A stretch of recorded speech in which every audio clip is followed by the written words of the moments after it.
Nunca imaginé que el instante en que me quedé petrificada en el salón, observando la sonrisa helada de mi tía mientras deslizaba el collar de mi madre dentro de su bolso, sería el punto sin retorno.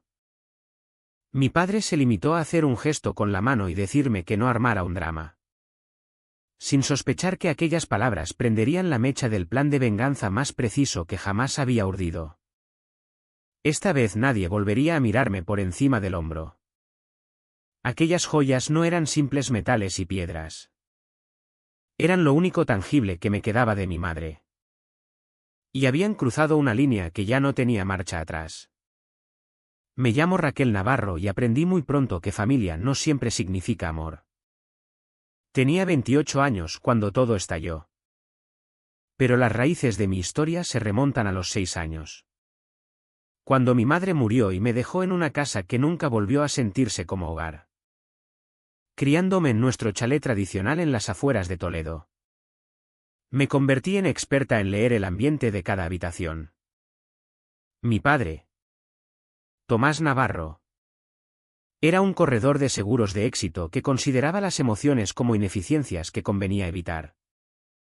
Tras la muerte de mamá, se sumergió aún más en el trabajo, dejando a mi hermano menor Mateo y a mí solos con nuestro duelo. Pero no estábamos del todo solos.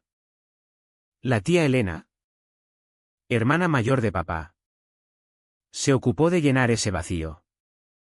Vivía a solo 3 calles y se metió en nuestras vidas con la determinación de quien reclama territorio propio. Entraba sin llamar, sus tacones de firma resonando en los suelos de terracota como una cuenta atrás hacia la crítica. Raquel está haciendo un drama otra vez era su frase favorita cada vez que yo expresaba malestar o tristeza. Si decía que no me encontraba bien, ponía los ojos en blanco y le decía a papá que solo buscaba atención. Si lloraba echando de menos a mi madre, afirmaba que manipulaba a todos con lágrimas. Recuerdo especialmente el día que tenía 8 años. Volví del colegio con fiebre alta, la cara ardiendo y la cabeza a punto de explotar. La enfermera llamó a papá, pero él mandó a Elena a recogerme. Apenas me miró por el retrovisor, murmurando sobre enfermedades oportunas justo antes de un examen. Al llegar a casa no me tomó la temperatura ni me dio nada, solo me ordenó dejar de ser teatral y me dejó sola en mi habitación. Ardí 2 días enteros hasta que la vecina, la señora Pérez, me vio pálida por la ventana y trajo sopa y paracetamol infantil. Mi madre, Catalina, solo existía ya en fotografías y en el joyero que papá mantenía cerrado en el dormitorio principal. En mis recuerdos olía a vainilla y lavanda. Y sus manos siempre estaban cálidas. Me creía cuando estaba asustada o enferma. Nunca dudaba de mis sentimientos. El contraste entre su recuerdo suave y las constantes desestimaciones de Elena me marcó para siempre. Eres demasiado sensible, se convirtió en el veredicto familiar. Elena convenció a papá de que necesitaba endurecerme, que mamá me había mimado demasiado. Papá, más cómodo creyendo eso que enfrentarse a una niña en duelo, adoptó la filosofía de su hermana al pie de la letra. Cuando traía premios de arte del colegio, apenas los miraba y sugería que me centrara en asignaturas prácticas. Cuando sacaba buenas notas, Elena señalaba que Mateo, 3 años menor, había sacado más altas. Mateo, mi dulce Mateo, intentaba tender puentes. Se colaba en mi habitación por las noches cuando me oía llorar. Yo te creo. Susurraba. Pero era solo un niño y el peso de ser mi único apoyo era demasiado para sus hombros pequeños. La casa misma parecía estar de su lado. Las paredes no guardaban la risa de mamá. La cocina ya no olía a su tarta de manzana y hasta su pequeño jardín se marchitó pese a los intentos de Elena o quizá precisamente por ellos. Ella arrancaba lo que llamaba malas hierbas, que yo recordaba plantadas por mamá y ponía filas rígidas de flores de vivero que morían cada invierno. Al llegar al instituto ya había aprendido a esconder todo lo real de mí. Dejé de mencionar cuando estaba enferma. Aguantaba migrañas en silencio y reservaba las lágrimas para la ducha, donde se iban con el agua. Volqué mis emociones en cuadernos de dibujo, creando mundos donde las madres vivían y las hijas eran escuchadas. Mi profesora de arte, la señora Rodríguez, me apartó un día después de ver un dibujo especialmente oscuro, una niña en una casa donde todas las fotos familiares tenían su cara tachada. ¿Estás bien, Raquel?, me preguntó con verdadera preocupación. Quise contárselo todo. Pero las palabras ya habían sido entrenadas fuera de mí. Estoy bien. Mentí. Es solo expresión artística. Ese fue mi fundamento, una infancia construida sobre dolor ignorado y existencia invalidada. Donde el único padre vivo elegía la comodidad de su hermana por encima de la verdad de su hija. Donde el amor era condicional a no dar problemas y echar de menos a mamá se consideraba un defecto de carácter. El día que cargué mi coche después de terminar la carrera sentí que respiraba por primera vez en años. Toledo estaba solo a 3 horas en coche. Pero bien podría haber sido otro planeta. La oferta de trabajo en Horizonte Creativo llegó justo cuando más la necesitaba, puesto junior de diseñadora gráfica con libertad creativa y, sobre todo, distancia de todo lo que me había asfixiado 22 años. Mi estudio era pequeño. En un cuarto piso de un edificio reformado en el barrio de Malasaña, Madrid. Pero era mío. Pinté las paredes de un verde salvia suave. Colgué mis dibujos sin pedir permiso y llené el espacio de plantas que realmente crecían bajo mis cuidados. Por primera vez podía estar enferma sin que me llamaran dramática. Podía llorar sin que me tacharan de manipuladora. Podía simplemente existir sin defender mi derecho a sentir. Sofía Ramírez entró en mi vida en mi segunda semana en Horizonte. Era redactora publicitaria, con una risa contagiosa y una incapacidad total para dejar que nadie comiera solo. Me encontró dibujando en la sala de descanso y se sentó frente a mí con su tupper de paella casera. «Eso es increíble», dijo señalando mi dibujo. «Y tú pareces necesitar una amiga». Su franqueza debería haberme asustado. Pero terminé aceptando su invitación a cenar esa misma semana. Compartí versiones suavizadas de mi historia. Probando el terreno. Cuando mencioné las migrañas, no puso los ojos en blanco ni me llamó dramática. Simplemente preguntó si necesitaba alguna adaptación en el trabajo. Mi hermana también las sufre. Son brutales. Avísame si tengo que cubrirte en alguna reunión. El simple hecho de ser creída sin cuestionamientos fue tan extraño que me excusé para llorar en el baño del restaurante. Al volver, Sofía no me interrogó. Solo me apretó la mano y cambió de tema al cliente que teníamos pendiente.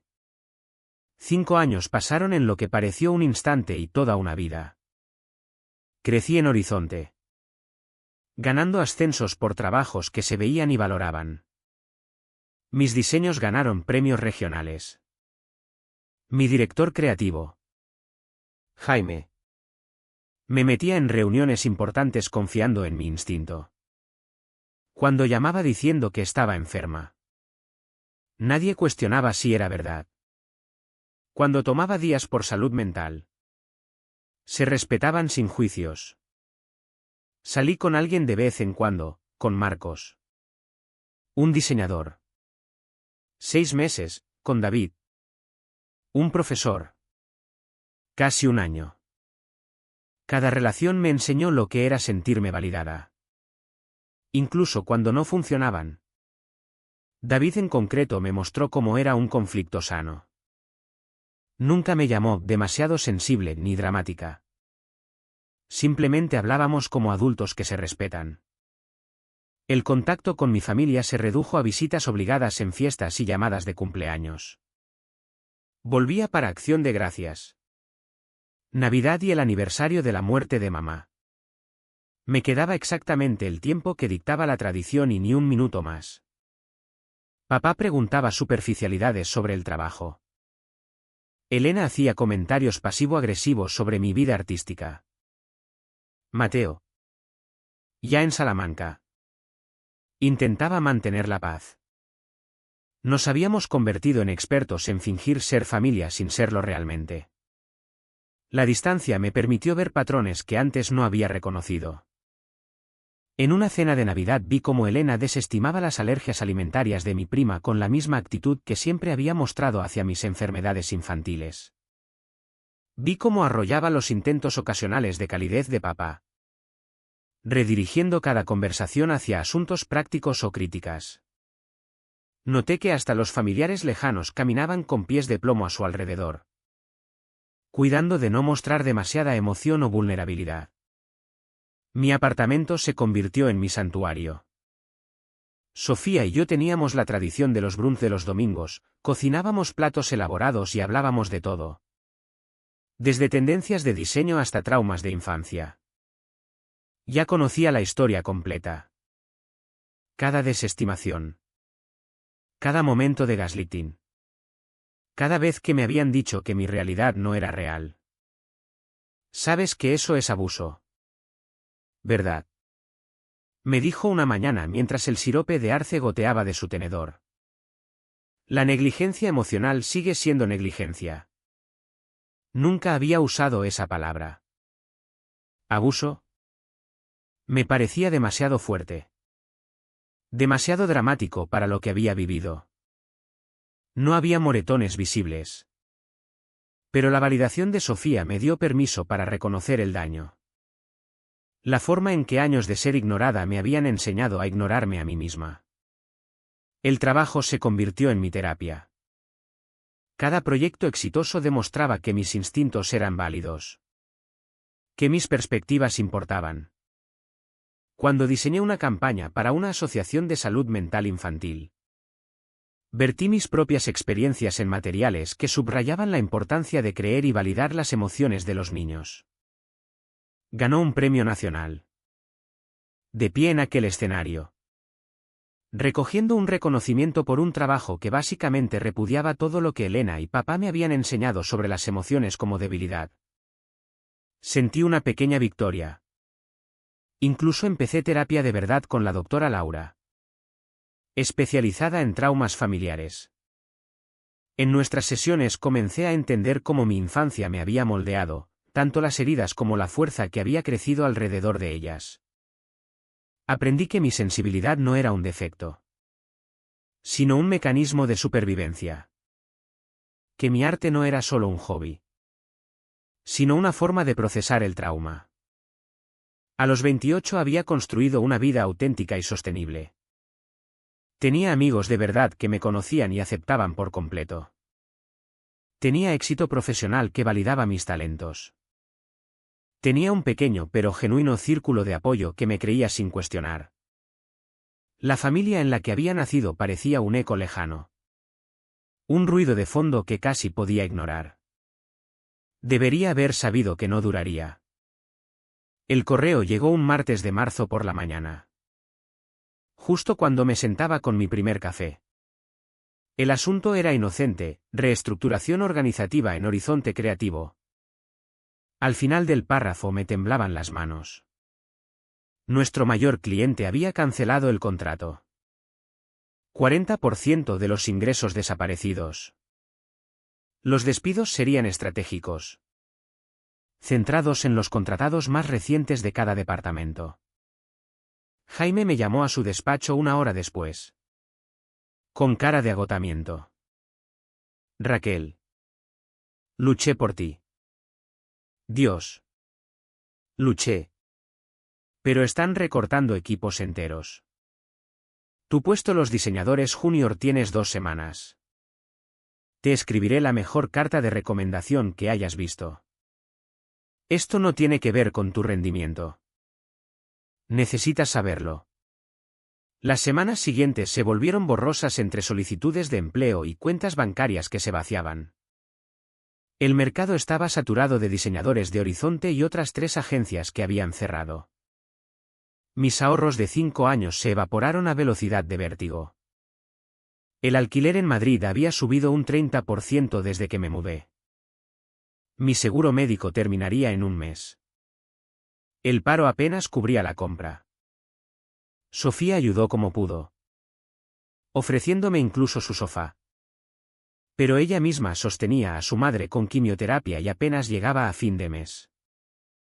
Después de 2 meses de rechazos y entrevistas que no llevaban a nada, miré la pantalla del portátil con 2.473 euros en la cuenta y supe lo que tenía que hacer. La llamada a mi padre fue quizá la más difícil que había hecho nunca.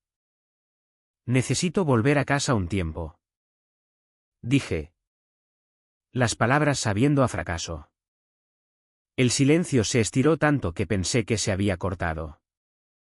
El apartamento encima del garaje sigue amueblado. Puedes quedarte mientras te recuperas. No vuelve a casa. No, tu habitación te espera. El apartamento encima del garaje. El que habían construido para una enfermera durante los últimos meses de mamá. Al menos tendría entrada propia. Espacio propio. Podía minimizar el contacto mientras decidía mi próximo paso. Elena cree que esto te vendrá bien, añadió papá. Aprenderás responsabilidad. Quizá reconsideres tus elecciones profesionales. Me mordí la lengua hasta notar el sabor metálico. Gracias, papá. Llegaré el domingo. El viaje de vuelta a Toledo me pareció un rebobinar del tiempo. Cada kilómetro deshacía años de progreso. El apartamento estaba exactamente como lo recordaba, paredes beige. Muebles básicos. Olor a desinfectante antiguo disimulado con ambientador. Pero era refugio y yo no estaba en posición de elegir. Elena apareció en menos de 1 hora, entrando con una llave que yo no sabía que tenía. Bueno, dijo, mirando mis cajas con satisfacción. La realidad por fin te ha alcanzado. El arte nunca fue una carrera estable. Sigo buscando trabajo de diseño. La interrumpí. Ella rió. Un sonido afilado como cristal rompiéndose. A tu edad y con este fracaso tienes que ser práctica. Raquel. Deja de vivir en fantasías. La cena familiar esa noche fue una tortura. Papá hablaba de informes trimestrales mientras Elena trazaba su plan de rehabilitación. Mateo seguía en Salamanca, afortunadamente ahorrándose esta humillación. Hablaban de mí como si no estuviera presente, planificando mi vida con la misma autoridad casual de siempre. La cena conmemorativa anual es dentro de 3 semanas. Mencionó papá casi como de pasada. Para tu madre. Este año te encargas tú de organizarlo todo. No era una pregunta. El aniversario de la muerte de mamá se había convertido en un espectáculo elaborado con familiares lejanos. Socios de papá y el club de lectura de Elena. La hipocresía de aquel gran gesto hacia una mujer cuya hija habían ignorado sistemáticamente me revolvió el estómago. Por supuesto. Respondí. Porque ¿qué otra cosa podía decir? Vivía en su garaje. Comía de la nevera de papá y usaba su wifi para enviar currículos al vacío. Los días adquirieron una rutina agotadora, mañanas enviando solicitudes. Tardes recibiendo rechazos. Noches escuchando sermones de Elena sobre mis malas decisiones. Aparecía a cualquier hora, usando su llave para comprobar si estaba siendo productiva o vagando. Mi antigua habitación en la casa principal se había convertido años atrás en el cuarto de envolver regalos de Elena. Me lo informó con placer apenas disimulado. Así que el apartamento del garaje era mi única opción. Una tarde la oí hablar por teléfono con sus amigas. Su voz atravesando el suelo fino, mi sobrina ha vuelto. 28 años y empezando de cero. ¿Os lo podéis creer? Esto es lo que pasa cuando los padres miman demasiado a sus hijos. Mi pobre hermano teniendo que mantenerla otra vez. La ironía de que ella nunca había trabajado un día en su vida. Viviendo de herencias y la pensión de su exmarido. Parecía escapársele. Me volqué en organizar la cena conmemorativa como distracción. Floristería. Catering. Empresa de alquiler. Coordiné todo con la eficiencia que antes aplicaba a campañas de clientes. Casi resultaba gracioso usar mis habilidades de gestión de proyectos para las mismas personas que se reían de mi carrera. 3 días antes de la cena llegó por fin respuesta a una solicitud prometedora, puesto de diseño en una startup de Barcelona. Querían entrevista por videollamada la misma mañana de la cena de mamá. La cambié. Explicando la situación. Apreciamos candidatos que prioricen compromisos profesionales.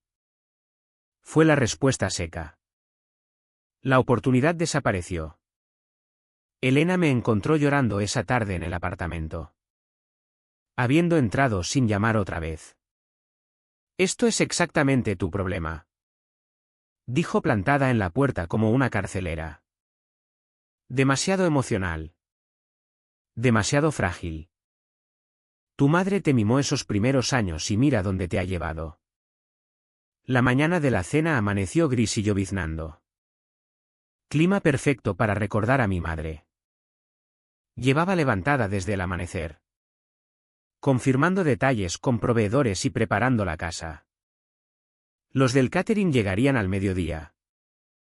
Los invitados a las 2. Todo iba sobre ruedas hasta que me di cuenta de que había olvidado sacar las exposiciones de fotos en el salón. Fui al antiguo dormitorio de mis padres. Papá se había mudado a la habitación de invitados años atrás. Incapaz de dormir donde mamá había muerto. Pero mantenía el dormitorio principal como un santuario que nunca visitaba.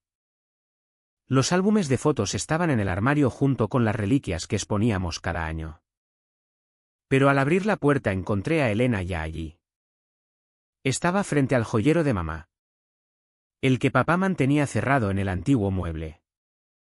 Ahora estaba abierto. Los dedos de Elena rebuscaban con la eficiencia de quien lo había hecho antes. Estaba metiendo piezas en su bolso de firma, el collar de perlas de mamá. Los pendientes de zafiro que papá le regaló en su 10º aniversario. El anillo de esmeralda vintage que venía de mi abuela. ¿Qué haces? Mi voz salió estrangulada. Incrédula. Elena se volvió despacio.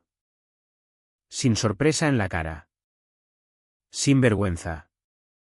En cambio sonrió. Esa sonrisa fría y calculadora que había visto 1000 veces. Llevándome lo que siempre debió ser mío, dijo.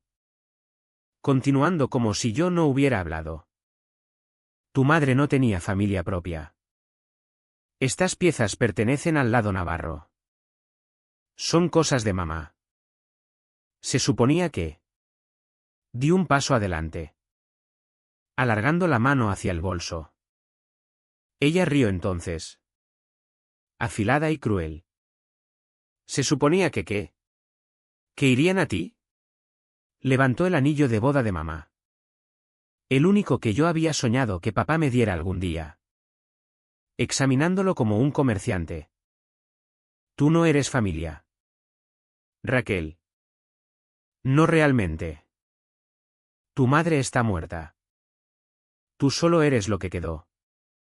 Una carga que Tomás nunca pidió. Las palabras golpearon como puñetazos. Cada una perfectamente dirigida. No familia. Una carga. Lo que quedó. Devuélvelas, conseguí decir. La voz temblando. No son tuyas. ¿O qué? Elena arqueó una ceja. ¿Se lo dirás a Tomás? Veamos cómo va eso. Como invocado. Mi padre apareció en la puerta. Sus ojos recorrieron la escena, Elena con las joyas. Yo temblando.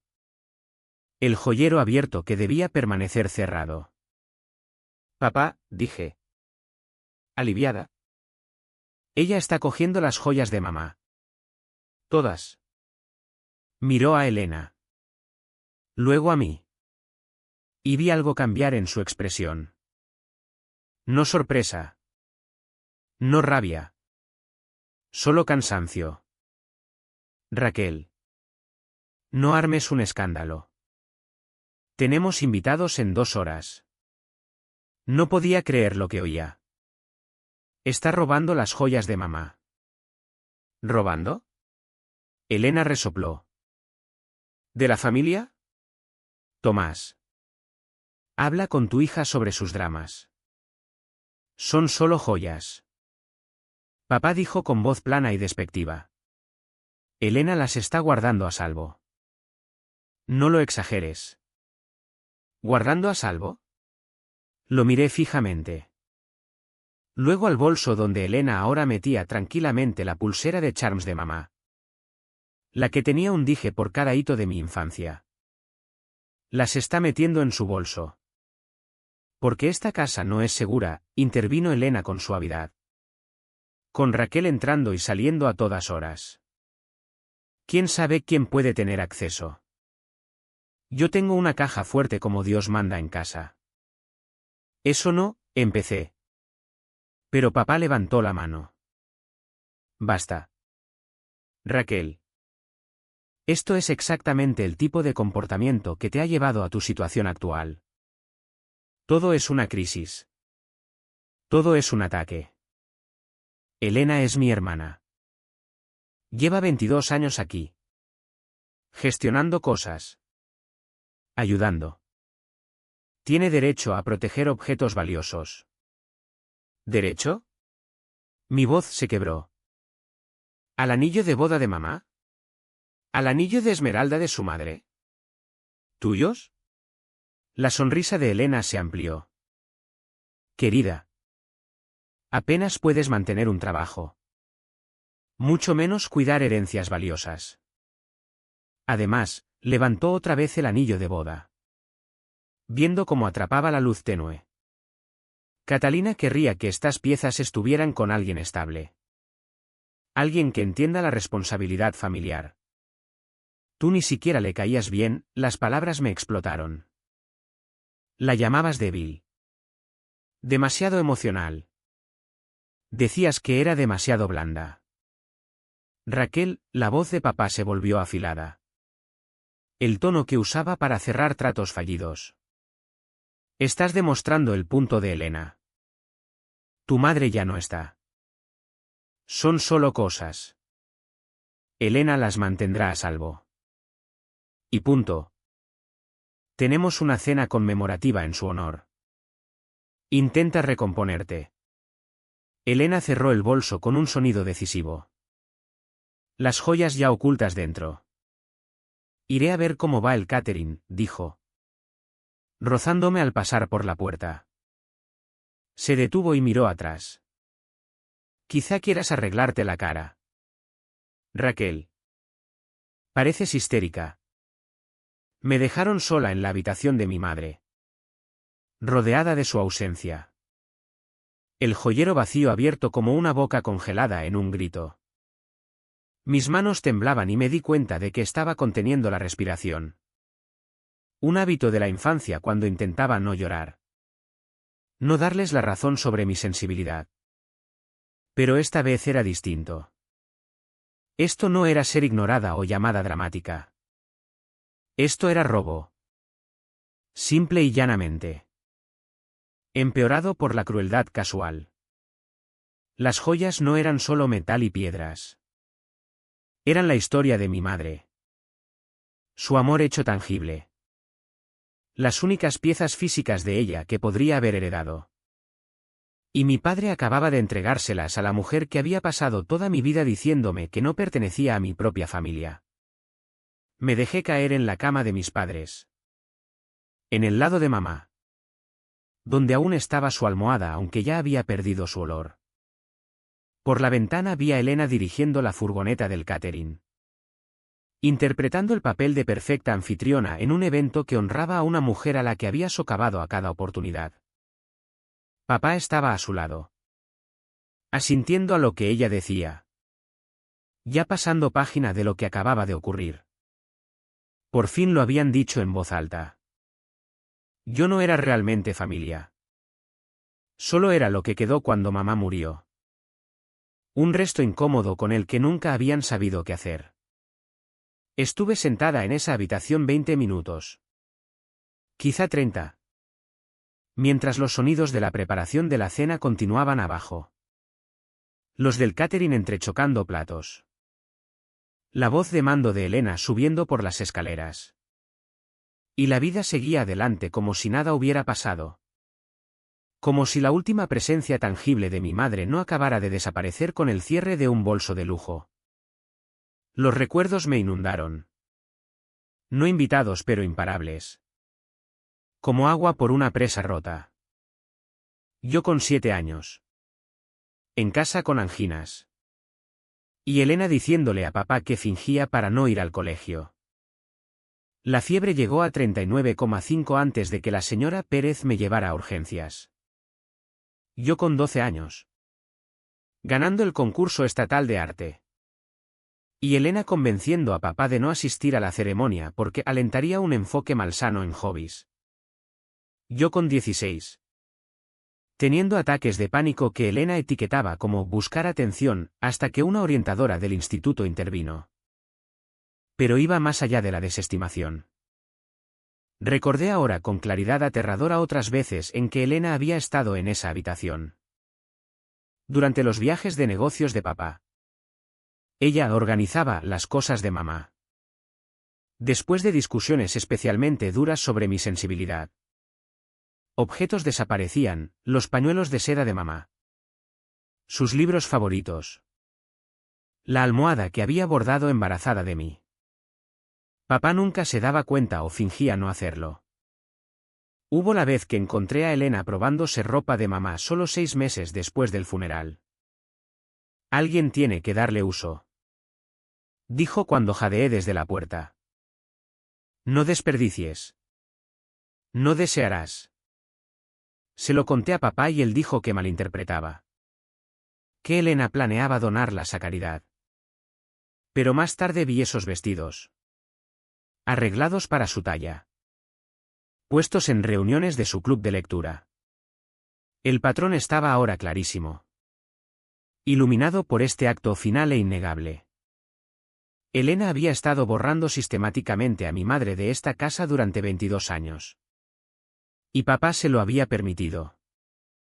Más que permitido, lo había facilitado. Eligiendo la versión de la realidad de su hermana por encima de la verdad de su hija cada vez. Pensé en el gaslighting. El término que la doctora Laura me había enseñado. Cuando alguien te hace cuestionar tu propia percepción de la realidad. Me explicó. Cuando niegan consistentemente tus experiencias hasta que empiezas a dudar de ti misma.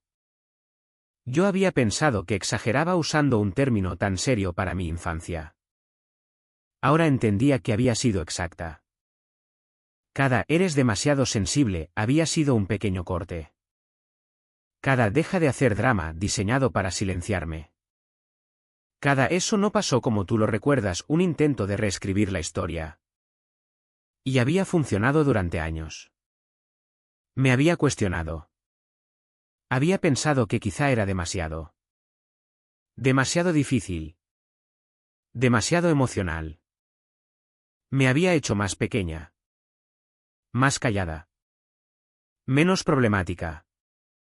Pero hoy no. Hoy habían mostrado por fin todas sus cartas. Tú no eres familia. Había dicho Elena. Diciendo en voz alta lo que los dos pensaban desde hacía décadas. Yo era una obligación. Una carga heredada junto con las letras de la hipoteca y el mantenimiento del jardín después de que mamá muriera. Algo que gestionar. Minimizar y eventualmente descartar cuando resultara conveniente. Me levanté y volví a la ventana. Los invitados empezaban a llegar para la cena.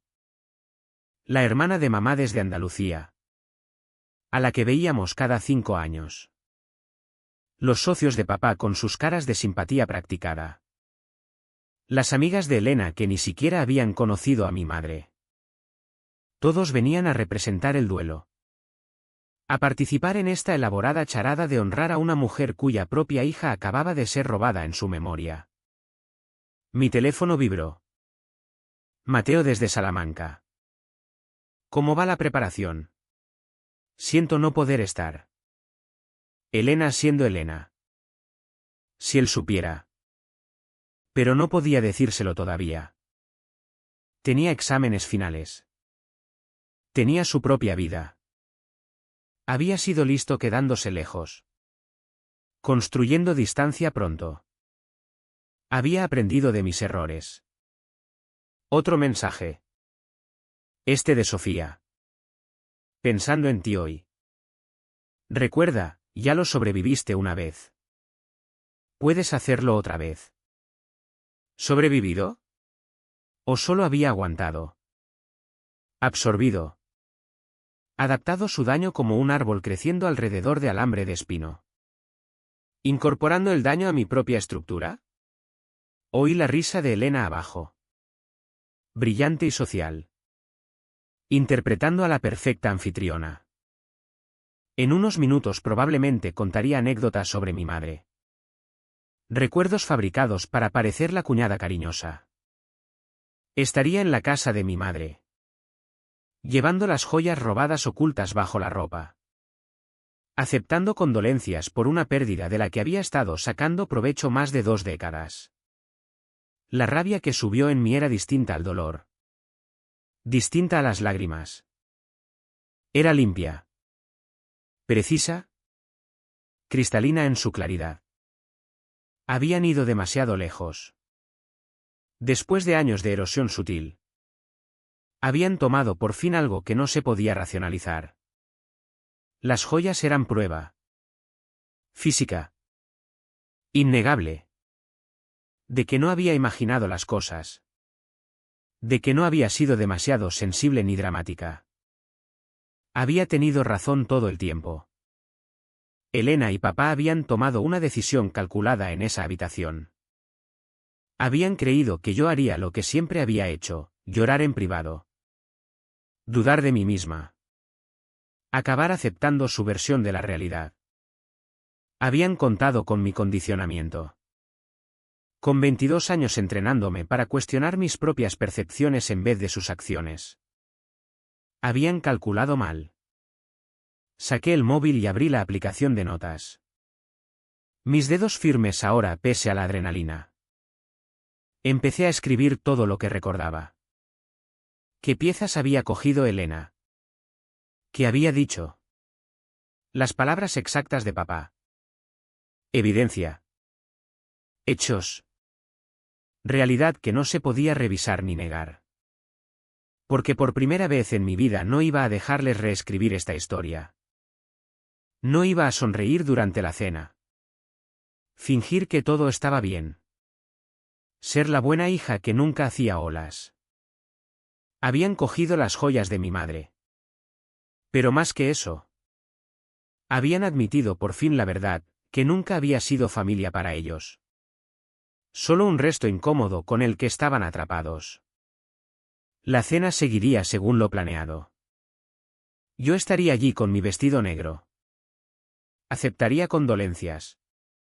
Interpretaría mi papel una última vez. Pero algo fundamental había cambiado en esa habitación con la sonrisa fría de Elena y las palabras despectivas de papá. La niña pequeña que había estado desesperada por su aprobación. Que se había retorcido intentando ganarse su amor. Que había creído que quizá realmente era demasiado sensible, esa niña ya no existía. En su lugar había alguien que por fin entendía que ella no había sido el problema. Alguien que se daba cuenta de que su rechazo no decía nada sobre su valor y todo sobre su carácter. Alguien lista para contraatacar. La cena pasó en un borrón de condolencias y cazuelas. Interpreté mi papel a la perfección. La hija doliente honrando la memoria de su madre mientras mi mente trabajaba los detalles de lo que vendría después. Elena presidía en el salón. El collar de perlas de mi madre oculto bajo su blusa de cuello alto. El contorno apenas visible cuando se movía. La audacia de llevar las joyas robadas al memorial de la víctima me lo dijo todo sobre lo intocable que se creía. Esa noche, después de que todos se fueran, empecé mi investigación. La casa tenía cámaras de seguridad. Papá las había instalado 5 años atrás tras una racha de robos en el barrio. Nunca había cambiado la contraseña por defecto, su fecha de nacimiento y la de Elena. En menos de una hora tenía el vídeo de Elena entrando en el dormitorio, cogiendo las joyas. Toda nuestra confrontación. El audio no era claro, pero lo visual era condenatorio. Elena vaciando metódicamente el joyero en su bolso mientras yo estaba allí. Claramente angustiada. Llamé a Mateo esa noche, manteniendo la voz firme mientras se lo explicaba todo. El silencio al otro lado se alargó tanto que pensé que se había cortado. Realmente dijo, tú no eres familia. Su voz era furia apenas contenida. Esas palabras exactas.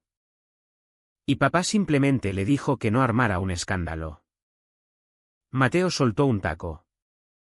Algo raro en él. Sabía que las cosas estaban mal. Pero esto. Raquel, esto es robo. Es criminal. Es más que eso, dije. Son 22 años diciéndonos que estamos locos. Dramáticos. Demasiado sensibles. Pero ahora tenemos prueba. Mateo. Prueba en vídeo. ¿Qué necesitas que haga? Entonces supe que tenía mi primer aliado de verdad.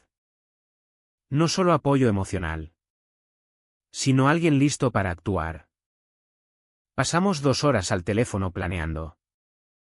Mateo contactaría con familiares lejanos, tanteando con cuidado quién podía haber notado el comportamiento de Elena a lo largo de los años. Yo me ocuparía del lado legal. A la mañana siguiente conduje hasta el banco donde sabía que Elena tenía sus cuentas. El mismo donde tenía cuenta desde hacía 30 años y donde era amiga de todas las cajeras. Me senté en el coche y la vi llegar a las 10 en punto. Su rutina de los martes. Entró llevando el mismo bolso de diseñador del día anterior.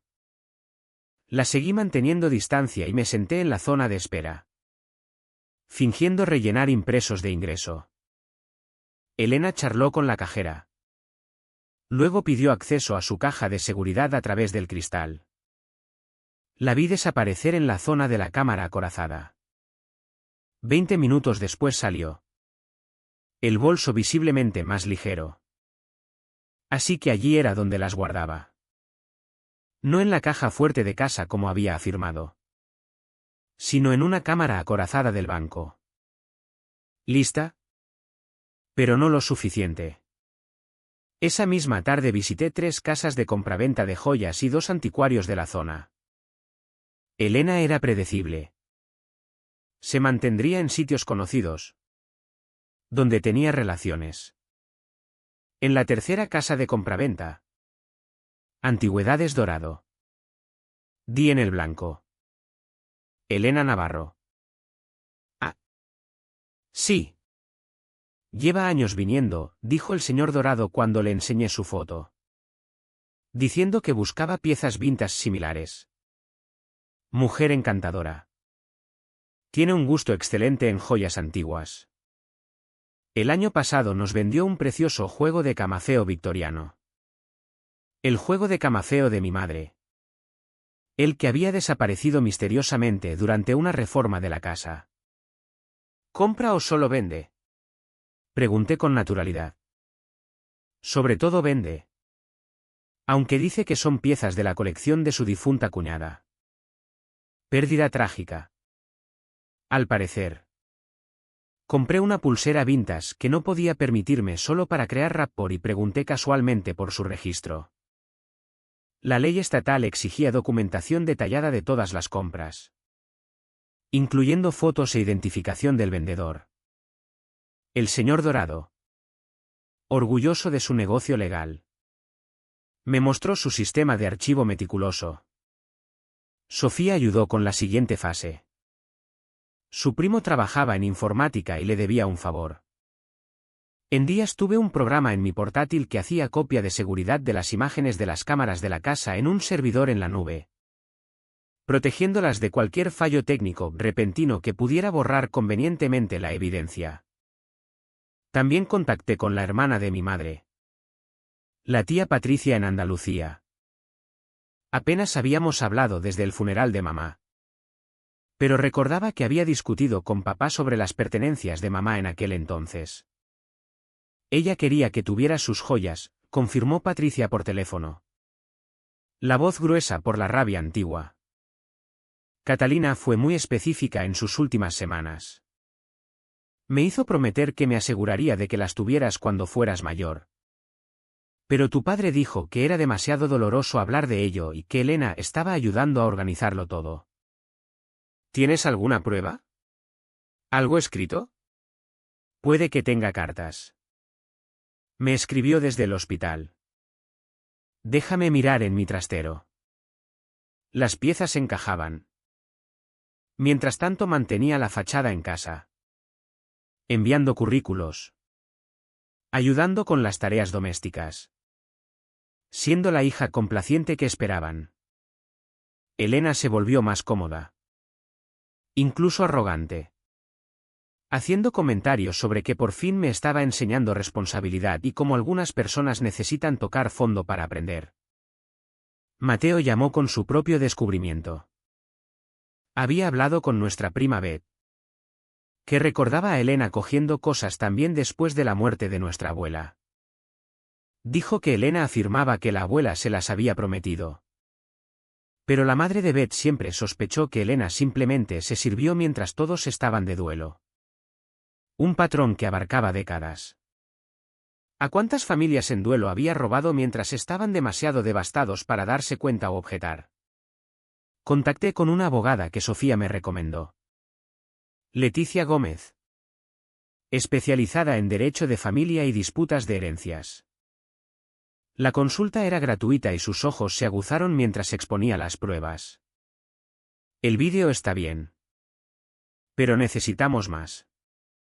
Los registros de las casas de compraventa. Las cartas de tu tía si las encuentra. Testimonios de otros familiares. Estamos construyendo un patrón de comportamiento. No solo un incidente aislado. ¿El hecho de que sea mi tía? ¿De que mi padre esté implicado? Eso lo empeora. En realidad es incumplimiento de deber fiduciario. Tu padre, como albacea de la herencia de tu madre, tenía obligación legal de distribuir sus pertenencias según sus deseos. Si podemos probar que tu madre quería que tú heredaras las joyas, entonces no es solo robo. Es fraude. Leticia asintió. Potencialmente. Sigue reuniendo pruebas. Documenta todo. Y Raquel se inclinó hacia adelante. Ten cuidado. Gente como esta, cuando se siente acorralada, puede volverse impredecible. Pensé en la sonrisa fría de Elena. Las palabras despectivas de papá. Ya habían hecho lo peor. Me habían dicho que no era familia. Que no pertenecía. ¿Qué más podían quitarme? Estaba a punto de descubrir que cuando alguien se sale con la suya durante décadas, no renuncia sin luchar. Y Elena llevaba ganando este juego 22 años. El aniversario de la muerte de mamá llegó de nuevo, marcando un año desde que Elena había robado las joyas. Esta vez la cena sería aún más grande. Elena había invitado a todo su club de lectura, a los compañeros de golf de papá y a la mitad del club social de Toledo. Llevaba semanas presumiendo, llamándolo un tributo como Dios manda, mientras enfatizaba cómo ella lo había organizado todo porque la pobre Raquel simplemente no es capaz. Lo que no sabía era que yo también había estado preparando. La tía Patricia había encontrado las cartas. 3. Escritas con la mano temblorosa de mi madre desde la cama del hospital. declarando explícitamente que sus joyas debían ir a mí en mi 21 cumpleaños. Mi hija debe tener estas piezas. Había escrito. Llevan el amor de generaciones de mujeres y ese amor pertenece a Raquel. Mateo había llegado 2 días antes de la cena. Armado con sus propias pruebas. Había entrevistado a 6 familiares que habían presenciado a Elena cogiendo cosas a lo largo de los años. Incluso había conseguido que la madre de Beth escribiera una declaración jurada sobre las joyas desaparecidas de la abuela. La mañana de la cena puse todo en marcha. Sofía había bajado desde Madrid con su portátil y equipo técnico. Leticia Gómez estaba en alerta. Las imágenes de seguridad estaban editadas en una secuencia clara e innegable. Los registros de las casas de compraventa estaban organizados cronológicamente, mostrando 15 años de Elena vendiendo herencias familiares. No solo de mamá, sino de varios parientes fallecidos. La casa se llenó de invitados a las 6. Elena presidía todo con un vestido negro que reconocí como uno de mamá, arreglado para su talla. Llevaba el collar de perlas de mamá abiertamente ahora, audaz en su robo. Papá estaba a su lado, aceptando condolencias con gravedad practicada. La cena se sirvió a las 7. Elena había dispuesto que todos compartieran recuerdos de mamá, aunque la mayoría de esa gente apenas la había conocido. Mientras las historias se volvían más fabricadas y el papel de Elena en nuestra familia más exagerado. Vi cómo la mandíbula de Mateo se tensaba al otro lado de la mesa. Entonces Elena se levantó, dando golpecitos en su copa de vino para pedir atención. Quería decir algo especial esta noche, empezó. Su voz empalagosa de falsa emoción. Catalina era como una hermana para mí. Cuando se fue, me prometí a mí misma que cuidaría de su familia. Especialmente de Raquel. Me miró con esa sonrisa fría. No siempre ha sido fácil.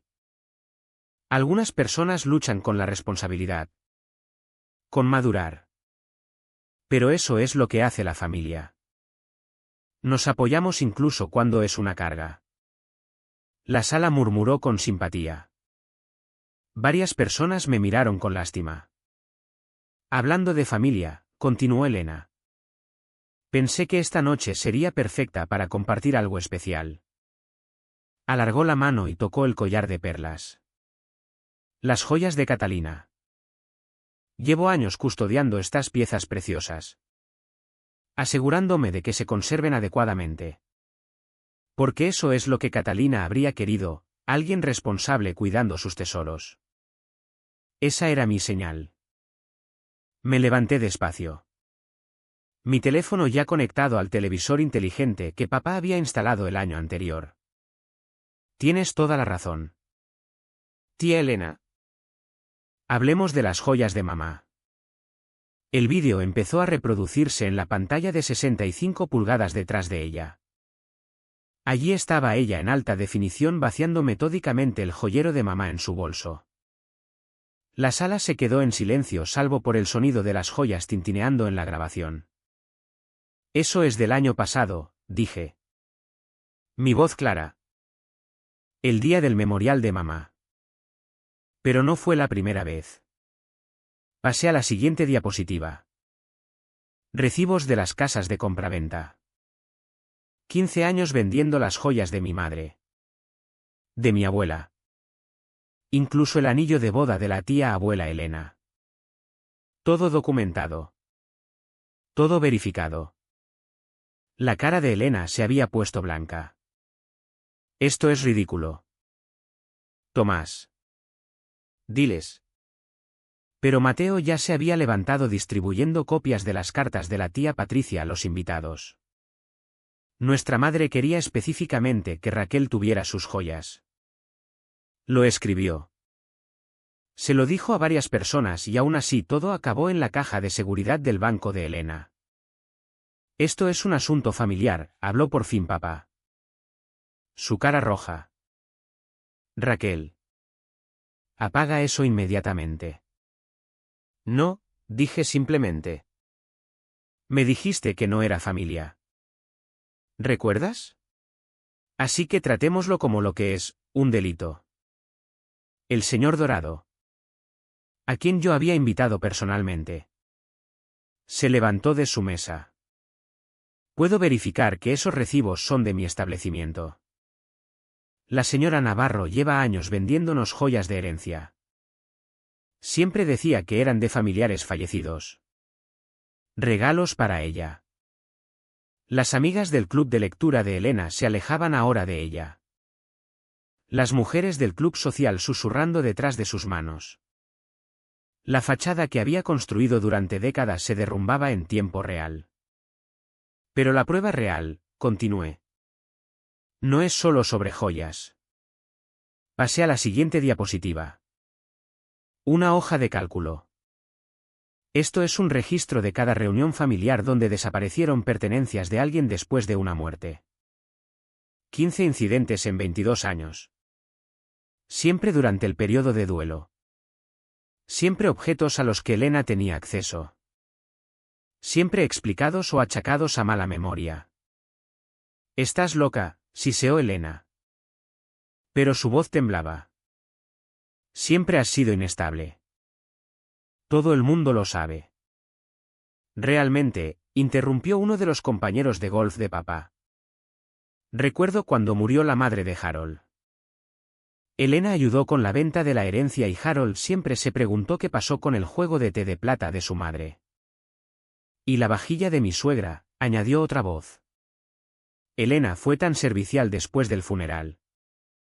Pero luego no encontramos la colección Wedgwood. La sala estalló en historias similares. Elena había estado robando a familias en duelo durante décadas y todo el mundo había estado demasiado educado o demasiado dolido para unir los puntos.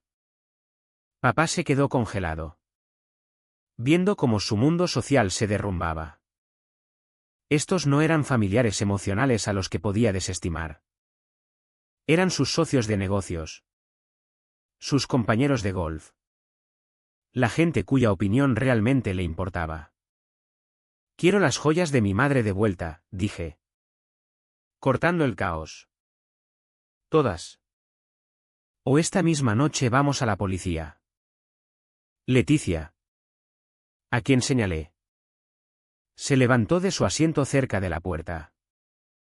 Ha preparado toda la documentación necesaria para presentar cargos, apropiación indebida. Fraude e incumplimiento de deber fiduciario. Elena miró a papá desesperada. Pero él se alejaba de ella. Las implicaciones completas por fin le golpeaban. Su reputación. Su negocio. Su posición en la comunidad. Todo estaba a punto de implosionar. Las joyas están en mi caja de seguridad, dijo Elena. Su voz apenas un susurro. Las devolveré todas esta noche. Leticia te acompañará a recuperarlas, dije. Cada pieza. La cena conmemorativa terminó en caos. Los invitados se fueron deprisa. Ya con los móviles. Difundiendo el escándalo. Elena se quedó sentada a la mesa. Desinflada. Su actuación de décadas por fin terminada. Papá ni siquiera podía mirarme. No con rabia esta vez. Sino con vergüenza. Mateo se acercó y me pasó un brazo por los hombros. ¿Lo conseguiste? Realmente lo conseguiste. Lo había hecho. Pero de pie allí en la casa de mi infancia. Viendo cómo la mujer que me había atormentado 22 años por fin enfrentaba consecuencias. No me sentía triunfante. Me sentía libre. Por primera vez desde los 6 años. Me sentía libre. La sala se vació rápido después de eso. Dejando solo a la familia y los restos de una cena que se convertiría en leyenda en Toledo. Elena se quedó congelada a la mesa. Su mundo cuidadosamente construido en ruinas a su alrededor. Papá estaba junto a la ventana. De espaldas a todos. Hombros rígidos por rabia o vergüenza. Ya no podía distinguirlo y me di cuenta de que no me importaba. El banco cierra a las 9 para acceso a cajas, dijo Leticia, mirando su reloj. Deberíamos ir ahora. Elena levantó la vista hacia mí y por primera vez en 22 años vi algo distinto en sus ojos. No superioridad. No desprecio. Sino miedo. Raquel. Seguro que podemos. No, la corté. No podemos. Tuviste 22 años para arreglar esto. Elegiste esto. El trayecto al banco fue silencioso salvo por Leticia explicando las implicaciones legales a Elena. Si cooperaba plenamente. Devolvía todo. Podríamos evitar cargos penales. Podríamos. Las manos de Elena temblaban mientras firmaba los formularios. Abría la cámara y revelaba la magnitud de su robo. No solo las joyas de mamá, sino piezas que ni siquiera sabía que existían. Objetos que deberían haber ido a varios familiares a lo largo de los años. Este anillo, cogí una banda de rubí. Era de la tía abuela Elena. Elena asintió muda. Quería que fuera para su hija. Recuerdo el funeral. Dijiste a todos que debía haberse extraviado. Una por una catalogamos todo. Leticia fotografió cada pieza, documentando la devolución. El collar de perlas de mamá. Su anillo de boda. El anillo de esmeralda de mi abuela. Los pendientes de zafiro, todo por fin volviendo a casa. Cuando regresamos a la casa, papá estaba sentado solo en el salón a oscuras. Los del catering habían recogido y se habían ido. Mateo estaba en la cocina preparando café. Raquel, empezó papá. Pero levanté la mano. He terminado, dije simplemente. Tengo lo que pertenecía a mamá. Lo que me pertenecía a mí. Eso es todo lo que quería. Lo has destruido todo, dijo. La voz hueca. Mi reputación. La posición de Elena en la comunidad. No, le interrumpí. Elena lo destruyó cuando eligió robar. Tú lo destruiste cuando elegiste encubrirla. Cuando la elegiste a ella por encima de tu propia hija una y otra vez y otra vez. Me miró entonces. Realmente me miró. Quizá por primera vez en 22 años. Pensé que hacía lo mejor. Estabas tan emocional después de que tu madre muriera. Elena decía que necesitabas estructura. ¿Disciplina? Necesitaba un padre, dije en voz baja. Necesitaba que alguien me creyera. Me protegiera. Me eligiera aunque solo fuera una vez. El silencio se estiró entre nosotros. Lleno de 2 décadas de lo que podría haber sido. Me mudaré mañana, continué. Sofía me encontró un puesto en una agencia de diseño en Valencia. Es nivel inicial. Pero es un comienzo. No tienes que. Si tengo. Por primera vez en mi vida realmente tengo que irme. No porque huya, sino porque corro hacia algo mejor. Elena no volvió a la casa esa noche. Supe después que se había ido a casa de una amiga. Aunque cuántas amigas le quedarían después de esa noche era cuestionable, el molino de cotilleos de Toledo se aseguraría de que todo el mundo supiera la historia por la mañana. Mateo me ayudó a hacer las maletas al día siguiente. Dividimos las joyas de mamá entre nosotros. Él cogió algunas piezas para su futura esposa. Quienquiera que fuera. Y yo las que guardaban más recuerdos, el collar de perlas. El anillo de esmeralda. La pulsera de Charms con sus pequeños hitos de mi infancia que Elena había intentado robar junto con todo lo demás. Sabes que papá nunca te perdonará, dijo Mateo mientras cargábamos el coche.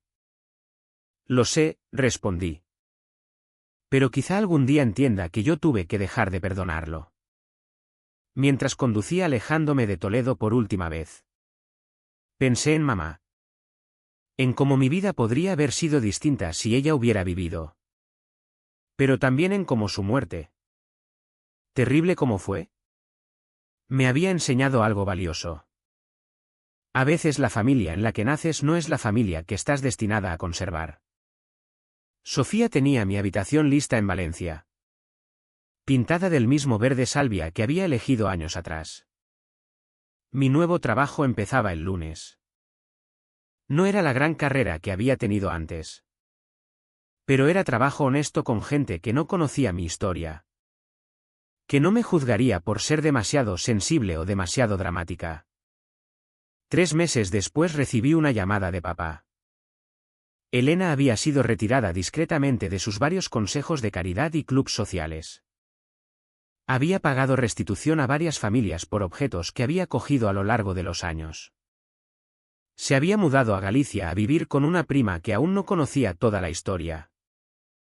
He empezado a ver a un terapeuta, dijo papá. Las palabras incómodas en su boca. Dice que tengo mucho que trabajar sobre tu madre. Sobre ti. Sobre todo. Eso está bien. Papá, dije. Y lo decía en serio. Quizá algún día. Cuando estés listo. Podamos hablar. Hablar de verdad. Quizá, respondí. Algún día.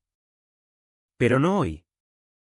Hoy estaba diseñando una campaña para una asociación local que ayudaba a niños en duelo. Hoy cenaba con amigos de verdad que me creían cuando decía que no me encontraba bien. Hoy llevaba el collar de perlas de mi madre en una cita con alguien que no pensaba que mis emociones eran demasiado. Hoy era libre. De pie en mi apartamento de Valencia. El joyero de mamá abierto sobre la cómoda. Cogí su anillo de boda. Durante 22 años había estado guardado. Luego robado. Luego escondido en una cámara acorazada. Ahora atrapaba la luz de la tarde que entraba por mi ventana. Brillando con todo el amor que una vez había representado. Tenías razón. Mamá, susurré a la habitación vacía. Estas piezas sí llevan el amor de generaciones de mujeres. Y ese amor sí me pertenece. Había luchado por ese amor. Por ese legado. Por esa prueba de que pertenecía a algún sitio. A alguien. Aunque ella ya no estuviera. Y al luchar por ello había encontrado algo aún más valioso. El conocimiento de que yo valía la pena ser defendida. De que mi verdad era válida. De que ser sensible no era una debilidad.